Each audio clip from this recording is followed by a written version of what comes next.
8 de janeiro, seja muito bem-vindo ao plano anual da leitura bíblica com Rosânia e Ilana. Gênesis 23 e 24. A morte e o sepultamento de Sara. Sara viveu 127 anos. Ela morreu na cidade de Hebrom, também chamada Kiriat Arba, na terra de Canaã. E Abraão chorou a sua morte. Depois saiu do lugar onde estava o corpo e foi falar com os heteus. Ele disse: Eu sou um estrangeiro que mora no meio de vocês. Portanto, me venda um pedaço de terra para que eu possa sepultar a minha mulher. Os heteus responderam: Escute, Senhor. O Senhor é para nós um chefe poderoso. Sepulte a sua mulher na melhor sepultura que tivermos. Nenhum de nós se negará a dar-lhe a sua sepultura. Aí Abraão se levantou, se curvou diante dos heteus e disse: Se vocês querem que eu sepulte a minha mulher aqui, por favor, peçam a Efron, filho de Zoar, que me venda a caverna de Macpela, que fica na divisa das suas terras. Eu pagarei o preço total, e assim serei dono de uma sepultura neste lugar. Efron estava sentado ali entre eles, no lugar de reunião, perto do portão da cidade. Ele falou em voz alta, para que todos pudessem escutar: De jeito nenhum, meu senhor. Escute, eu lhe dou o terreno de presente e também a caverna que fica nele. A minha gente é testemunha de que eu estou lhe dando o terreno de presente, para que o Senhor possa sepultar a sua mulher. Mas Abraão tornou a se curvar diante dos heteus e disse a Efron, de modo que todos pudessem ouvir: Escute, por favor, eu quero comprar o terreno. Diga qual é o preço que eu pago, e depois sepultarei a minha mulher ali. Efron respondeu: Escute, meu senhor, o terreno vale 400 barras de prata. O que é isso entre nós dois? Vá e sepulte ali a sua mulher. Abraão concordou e pesou a quantidade de prata que Efron havia sugerido diante de todos, isto é, 4,5 kg de acordo com o peso comum usado pelos negociantes. Assim, Abraão se tornou dono da propriedade de Efron em Macpela, a leste de Men, isto é, do terreno, da caverna e de todas as árvores, até a divisa da propriedade. Todos os heteus que estavam naquela reunião foram testemunha dessa compra. Depois disso, Abraão sepultou Sara, sua mulher, na caverna do terreno de Macpela, a leste de Men, lugar também conhecido pelo nome de Hebrom, e que fica na terra de Canaã. Assim, o terreno que pertencia aos heteus e também a caverna que havia ali passaram a ser propriedade de Abraão, para servir como lugar de sepultamento. Gênesis 24. Uma esposa para Isaque. Abraão já estava bem velho, e o Senhor Deus o havia abençoado em tudo. Um dia, ele chamou o seu empregado mais antigo, que tomava conta de tudo o que ele tinha, e disse: Põe a mão por baixo da minha coxa e faça um juramento. Jure pelo Senhor, o Deus do céu e da terra, que você não deixará que o meu filho Isaque case com nenhuma mulher deste país de Canaã, onde estou morando. Vá até a minha terra e escolha no meio dos meus parentes uma esposa para Isaque. O empregado perguntou: E o que é que eu faço se a moça não quiser vir comigo? Devo levar o seu filho de volta para a terra de onde o Senhor veio? Abraão respondeu: Não, não faça o meu filho voltar para lá, de jeito nenhum. O Senhor, o Deus do céu, me tirou da casa do meu pai e da terra dos meus parentes, e jurou que daria esta terra aos meus descendentes. Ele vai enviar o seu anjo para guiá-lo, e assim você conseguirá arranjar uma mulher para o meu filho.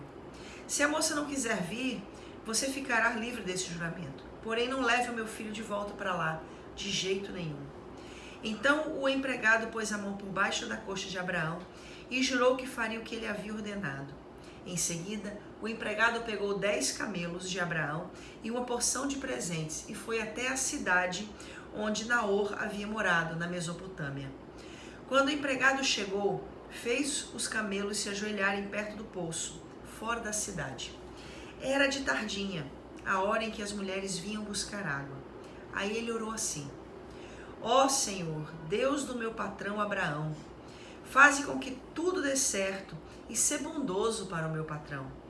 Eu estou aqui perto do poço onde as moças da cidade vêm para tirar água. Vou dizer a uma delas, por favor, abaixe o seu pote para que eu beba um pouco de água. Se ela disser assim, beba e eu vou dar água também para os seus camelos, que seja essa a moça que escolhestes para o teu servo Isaque. Se isso acontecer, ficarei sabendo que foste bondoso para o meu patrão. Ele nem havia acabado a oração quando Rebeca veio, carregando o seu pote no ombro. Ela era filha de Betuel, que era filho de Milca e de Naor, o irmão de Abraão. Rebeca era uma moça linda, ainda virgem, nenhum homem havia tocado nela. Ela desceu até o poço, encheu o seu pote e subiu. Então o empregado de Abraão foi correndo se encontrar com ela e disse, por favor, deixe que eu beba um pouco da água do seu pote. O senhor pode beber, respondeu ela. E rapidamente abaixou o pote e o segurou enquanto ele bebia. Depois de dar de beber a ele, a moça disse, vou tirar água também para os seus camelos, e lhes darei de beber o quanto quiserem. Rapidamente, ela despejou a água no bebedouro e correu várias vezes ao poço, a fim de tirar água para todos os camelos. Enquanto isso, o homem, sem dizer nada, ficou observando a moça para saber se o Senhor Deus havia ou não abençoado a sua viagem. Quando os camelos acabaram de beber, o homem pegou uma argola de ouro que pesava 6 gramas e colocou no nariz dela. E também lhe deu 2 pulseiras de ouro que pesavam mais de 100 gramas. Em seguida perguntou, por favor, diga quem é o seu pai. Será que na casa dele é lugar para os meus homens e eu passarmos a noite? Ela respondeu, eu sou filho de Betuel, filho de Milca e de Naor. Na nossa casa há lugar para dormir e também bastante palha e capim para os camelos. Então o homem se ajoelhou e adorou o Senhor Deus. E disse, bendito seja o Senhor, o Deus de Abraão, meu patrão, pois foi fiel e bondoso com ele, guiando-me diretamente até a casa dos seus parentes. A moça foi correndo para a casa da sua mãe e contou o que havia acontecido. Rebeca tinha um irmão chamado Labão, o qual viu a argola no nariz da irmã e as pulseiras nos seus braços, e a ouviu contar o que o homem tinha dito para ela. Labão saiu correndo e foi buscar o empregado de Abraão, que havia ficado de pé, ao lado dos camelos, ali perto do poço. Labão disse, venha comigo, homem abençoado por Deus, o Senhor. Por que você está aí fora? Já preparei a casa e também um lugar para os camelos. Então o homem entrou na casa. Labão tirou a carga dos camelos e lhes deu palha e capim. Depois trouxe água para que o empregado de Abraão e os seus companheiros lavassem os pés. Quando trouxeram a comida, o homem disse, eu não vou comer enquanto não disser o que tenho para dizer. Fale, disse Labão. Então ele disse o seguinte, eu sou empregado de Abraão. O Senhor Deus abençoou muito o meu patrão e ele ficou rico. O Senhor lhe deu rebanho de ovelhas e cabras, gado, prata, ouro, escravos, escravas, camelos e jumentos. Sara, sua mulher, mesmo depois de velha, deu filho ao meu patrão. E o filho dará tudo o que o pai tem. O meu patrão me fez jurar que eu faria o que ele ordenasse e me disse, não deixe que o meu filho case com nenhuma mulher deste país de Canaã onde estou morando. Vá até o lugar onde mora a família do meu pai e no meio dos seus parentes, escolha uma mulher para ele. Então eu lhe perguntei, e o que faço se a moça não quiser vir comigo? Ele me respondeu, eu tenho obedecido fielmente a Deus, o Senhor. Ele enviará o seu anjo para estar com você e tudo dará certo. No meio da minha gente, da família do meu pai, você escolherá uma mulher para o meu filho. Se você falar com os meus parentes e eles não quiserem dar a moça, então você ficará livre do juramento que me fez. E foi assim que hoje cheguei ao poço e disse a Deus o seguinte, ó Senhor, ó Deus de Abraão, meu patrão, eu peço que aquilo que vou fazer dê certo. Eu estou aqui ao lado do poço. Quando uma moça vier tirar água e eu vou pedir que me dê de beber da água do seu pote, se ela concordar e também se oferecer para tirar água para os meus camelos, que seja essa a que escolheste para ser mulher do filho do meu patrão. Eu nem havia acabado de fazer essa oração em silêncio, quando Rebeca veio com um pote no ombro, desceu até o poço e tirou água. Aí eu disse: dê-me um pouco de água, por favor. Ela baixou depressa o seu pote e disse: pode beber, e eu vou dar de beber também aos seus camelos. Então eu bebi e ela deu também aos camelos. Em seguida perguntei: quem é o seu pai? Ela respondeu: eu sou filha de Betuel, filho de Milca e de Naor. Então coloquei uma argola no nariz dela e 2 pulseiras nos seus braços. Eu me ajoelhei e adorei a Deus.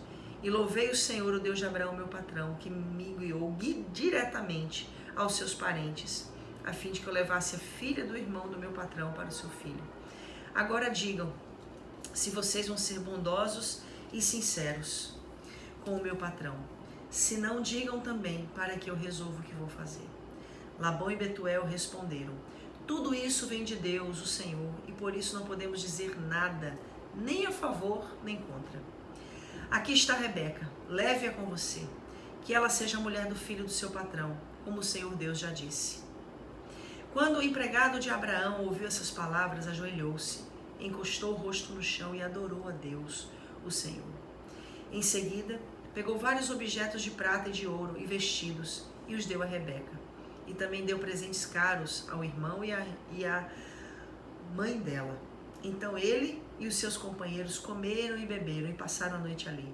No outro dia de manhã, quando se levantaram, o empregado disse: deixem que eu volte para a casa do meu patrão. Mas o irmão e a mãe de Rebeca disseram: é melhor que ela fique com a gente alguns dias, talvez uns 10, e depois poderá ir. Mas o empregado respondeu: não me façam ficar aqui. O Senhor Deus fez com que a minha viagem desse certo. Deixem que eu volte para a casa do meu patrão. Então eles disseram: vamos chamar Rebeca para ver o que ela diz. Eles chamaram a moça e lhe perguntaram: você quer ir com este homem? Quero, respondeu ela. Aí deixaram que Rebeca e a mulher que havia sido sua babá fossem com o empregado de Abraão e os seus companheiros, e abençoaram Rebeca, dizendo: que você, nossa irmã, seja mãe de milhões, que os seus descendentes conquistem a cidade dos seus inimigos. Então Rebeca e as suas empregadas se prepararam, montaram os camelos e seguiram o empregado de Abraão, e assim eles foram embora. Isaque tinha vindo ao deserto, onde ficava o poço daquele que vive e me vê, pois morava no sul de Canaã. Ele havia saído à tardinha para dar um passeio pelo campo. Quando viu que vinha vindo camelos, Rebeca também olhou, e quando viu Isaque, desceu do camelo. E perguntou ao empregado: quem é aquele que vem andando pelo campo na nossa direção? É o meu patrão, respondeu ele. Aí ela pegou o véu e cobriu o rosto. O empregado contou a Isaque tudo o que havia feito. Então Isaque levou Rebeca para a barraca, onde Sara, sua mãe, havia morado, e ela se tornou a sua mulher. Isaque amou Rebeca, e assim foi consolado depois da morte da sua mãe. Uau, esse capítulo é muito romântico, né? Uau, que texto maravilhoso. É impressionante. Verdade. O que nós podemos tirar de lição desse lindo texto? Nós temos aqui no capítulo inicial que nós lemos, o 23, falando da morte de Sara, que viveu 127 anos, e a gente sabe que viveu toda a vida dela ao lado de Abraão. E no capítulo seguinte a gente percebe que Abraão tinha uma preocupação. E a preocupação de Abraão era que ele tivesse o mesmo privilégio que ele havia tido, de ter uma esposa que lhe fosse fiel por toda a vida e que vivesse ao lado dele por toda a vida. E aí Abraão tem a preocupação de preparar o seu servo Eliezer para encontrar esta moça. E perceba, pastora Rosane, aqui no texto do capítulo 24, o servo Eliezer diz assim: e se eu for e não encontrar esta moça, eu levo Isaque de volta para a terra dos seus familiares? E aí Abraão diz assim: de jeito nenhum. Né? Ele foi muito veemente. Sabe por quê? Porque Abraão estava trazendo a Eliezer a seguinte compreensão: o que Deus me prometeu vai se cumprir no meu filho e nas gerações posteriores. E a mulher que Deus vai dar para ele vai impulsioná-lo na direção do destino que Deus já escreveu para a vida dele. E aí a gente vê a importância de nós fazermos a escolha certa de com quem nós estaremos casados. A gente costuma ensinar na Cidade Refúgio às nossas ovelhas, aos nossos filhos, que existem duas grandes decisões que nós tomamos na vida. A primeira delas é aceitar a Jesus como Senhor e Salvador da nossa vida. E aí a gente escolhe aonde nós vamos passar a nossa eternidade, com Ele. E a segunda decisão mais importante é com quem nós vamos passar a nossa brevidade, ou seja, com quem nós vamos nos casar. Essa escolha, ela vai determinar se nós vamos alcançar o destino que Deus tem para a nossa vida.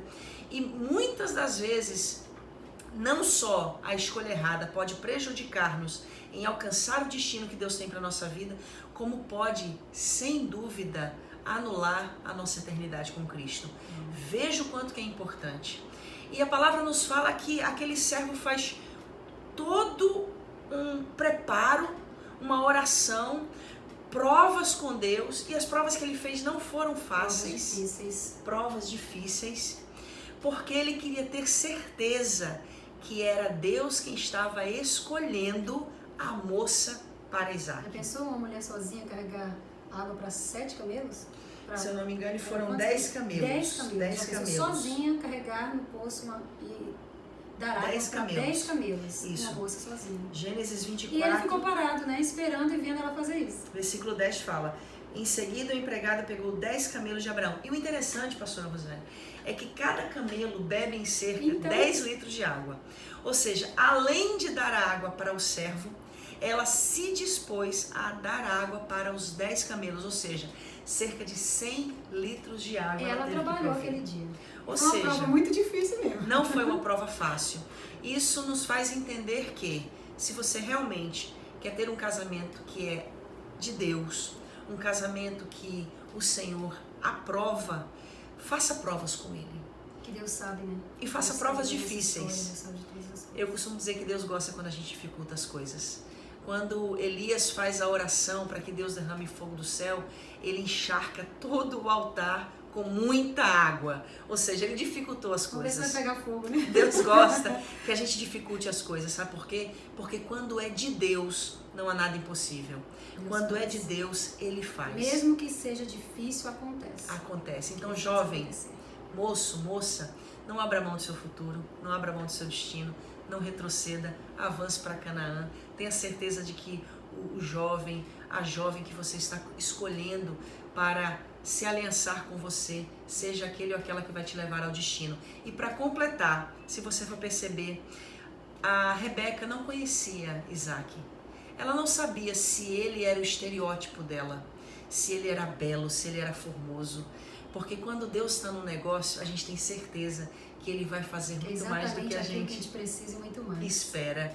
E na maioria das vezes os melhores conteúdos muitas vezes não vêm nos melhores pacotes. Então esteja atento, alerta, não tão tendencioso a evidenciar fatores externos, estereótipos. É óbvio que Deus conhece o seu gosto, aquilo que você deseja, mas o Senhor, Ele tem um senso de escolha muito maior, muito melhor do que o nosso. E para terminar de verdade agora, a Bíblia diz que quando Isaac a viu, ele a levou para dentro da tenda onde a sua mãe vivera e ele a conheceu.